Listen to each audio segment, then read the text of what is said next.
How do you roll two cars at once? Well, if you've been on the internet in the four-wheel drive world over the last month, you've undoubtedly seen this footage, but it's time we unpack it and see what we can learn from this disastrous situation. So as a refresher, let's just watch the two clips that I've been able to find through from beginning to end, and then we'll start at the beginning and start unpacking.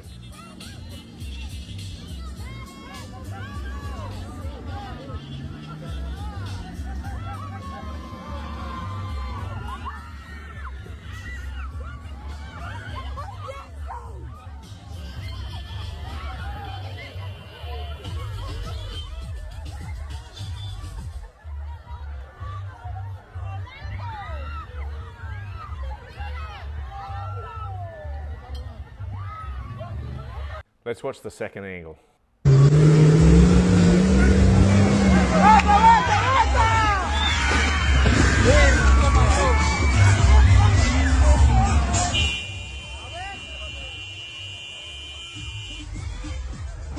Okay, that's crazy.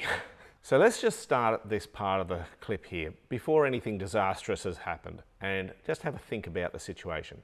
What have we got going on? We've got very slippery surface with a lot of water on it, and it looks like some sort of clay.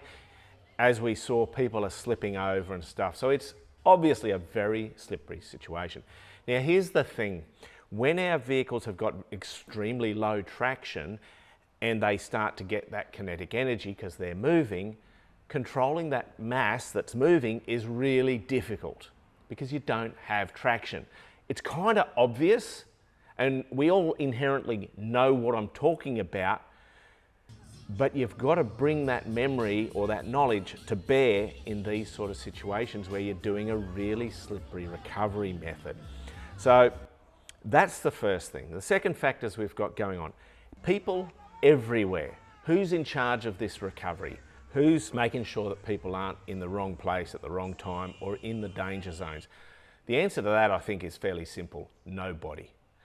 That's a mistake. You need to have somebody who's in charge of the recovery. You've heard me say that before. I'll often say, make it the driver of the vehicle that's bogged and get them to delegate to a more experienced person if required. Now, at the end of the day, I don't really care who's in charge of the recovery, but it's got to be one person who's got the best level of experience in the group. That's my thinking at the end of the day. So the driver can delegate to that person or whatever. Now, if there's 2 or 3 people or more who've got experience, they still communicate to the person who's in charge, okay? But many heads do make a better recovery, but you've got to make sure that at the end of the day, there's somebody who's in charge of the whole lot. So that's one thing. The next consideration is this, the Toyota that's stuck is on highway tyres, and they look like they're at full pressure. The 80 Series Land Cruiser that's doing the recovery, I can't tell if his tyres are aired down, but I suspect they're not. The other consideration on a slippery surface is what other recovery methods could we use? We're using kinetic recovery, and you've heard me bang on about that for years, saying it's the most dangerous and uncontrolled energy release. And this is a prime example of uncontrolled energy release. I'll show that to you in a moment. Why couldn't we use a winch? Why couldn't we do traction boards? Why couldn't we get the shovels out? What other options do we have available to us that give us a more controlled recovery in this situation? So let's start watching the recovery actually happening. So the 80 Series starts to accelerate, and he does pull up the tension, and this is more of a tow recovery than kinetic recovery. So I do like that element of it. But you can see he's just keeping on hitting the vehicle. Now, they're not hard hits, which is great, but because it's a slippery situation, even though he hasn't got a lot of kinetic energy there's nothing to control it. And that's the problem. And that's why we see the vehicle go over the embankment. What other things they could have done is considered pulling the vehicle further along the dam wall. It looks like a dam wall to me. Pull it further along to maybe pulling it out. They could have made a shallower angle of attack for the 80 Series so that it was pulling it further along and up and keeping it on its wheels. So that's another consideration, just thinking of the way the forces would come into the stuck vehicle. Let's continue rolling on. Okay, you can see the people slipping and sliding. That's how slippery it is. Once again, everybody's panicking. When people are panicking and running here, there and everywhere, you've got more danger of escalating the situation because other people are going to get hurt, okay? And we've got a situation where everybody's kind of doing their own thing. Who's in charge? Where's the boss man who's yelled, right, everybody stop, step away from the recovery, and goes and determines, is there any further cause for danger? Can anybody else get hurt in this recovery? Has the vehicle stopped rolling? All right, so manage all of that. Okay, John, can you duck down there and get this? Bill, can you jump in and do that? Starts giving orders and directions and starts managing the situation. People are your highest priority. So you ensure there's no further risk of danger, you've removed the harm, and then ensuring that you can address how critical injuries are and so on. So let's now get to the real bit, which I'm sure you're all being, come on Matt, talk about that bit. Let's talk about that bit right now. Let me know in the comments down below any feedback. What are you seeing? What am I missing? Because I'm probably not picking up all of the aspects here. I'm just trying to bring my perspective. Let's all learn together from this situation.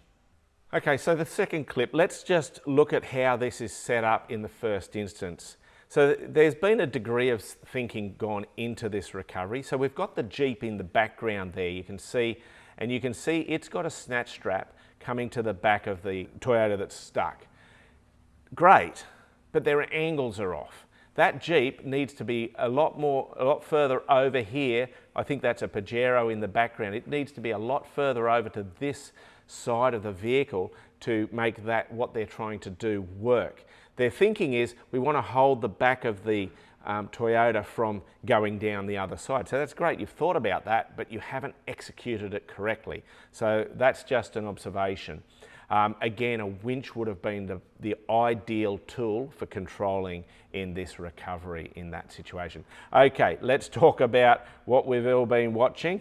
I'll just roll this bit of footage. Okay, we've got 3 guys standing on the side of the car. Why? What are you doing? What's that going to achieve other than likely killing yourself? Idiot.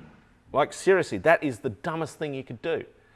Be on the vehicle in that situation. And you're not actually helping, so you're not stopping the vehicle from rolling. All you're doing is putting 3 people in a danger zone for absolutely no reason. And as we see, when that first vehicle rolls over, the guy in the yellow shirt, he sees what's coming and realizes, I'm an idiot, and he's run. Good luck, he got out of there. The other 2 fellows, went under the vehicle. And I'm trying to be careful with my language in saying this and not to offend, but the larger guy, who the vehicle really did roll over, because of that guy's weight, he is not nimble to even consider being in there. Yes, his weight's great for keeping the vehicle on its wheels, but he's not nimble in getting off the vehicle and running over slippery ground. Shouldn't even be there. But certainly the wrong person, even if you thought that was a good idea, which I very, very much don't. I'll just say on this, people on vehicles when vehicles are being operated is crazy. Never use your body weight in a vehicle that's being driven. If it's doing a wheel lift and you see people jump on there to try and hold the vehicle down, I understand the thinking, but it's just not a safe way of doing it because they're so easy to end up under the vehicle and getting hurt. So some of the things you can do to control a vehicle so that people aren't in the way. You can get a snatch strap or an extension strap or a piece of rope or whatever, attach it to the vehicle and then get a bunch of people to hang onto the rope at a safe distance in a safe direction and just pull the vehicle back on or keep the vehicle weight where you want it. Now, if you've got people hanging onto the rope, well, they can at least let go of it if things start going wrong and the rope will just pull away from them and everyone is safe. That's the concept here. Always when we're doing recoveries, just have a think of, if it goes wrong, what happens? Can somebody get hurt? So that's one way you can do it. My preferred way is to use a winch and a long lead, or a long winch line so that you can control the vehicle that way. It's nice and controlled and it's powerful. So that's my preferred way. Given these guys have got water there, that's obviously a contributing factor to whether you can make that work. Let us know in the comments down below what you think other ways we could make it safe without having people in the danger zone. Now, the only reason that guy in the white shirt that the vehicle went right over survived was, fortunately, he got between the in that windscreen zone where the top of the windscreen and the top of the bonnet, and there's that little sort of space there, and there's a rut that he seemed to have fallen in. I tell you what, that guy's got angels watching over him. I mean, geez, he was one lucky boy. Oh man, how he didn't get hurt, how he walked away from that, just mind-boggling to me. Let us know in the comments down below what you're seeing going on here that I've missed, because together we can all learn from these situations. And at the end of the day, we just want to get out there and wheel well and do it safely. Now, if you're enjoying these Reacts videos, there's a whole heap more, and I'm looking for more content to do Reacts videos too. So if you've got a video that you think we would all benefit from, email it through to me at madmatt@madmatt4wd.com.au. I'm Mad Matt. Stay safe on the trails.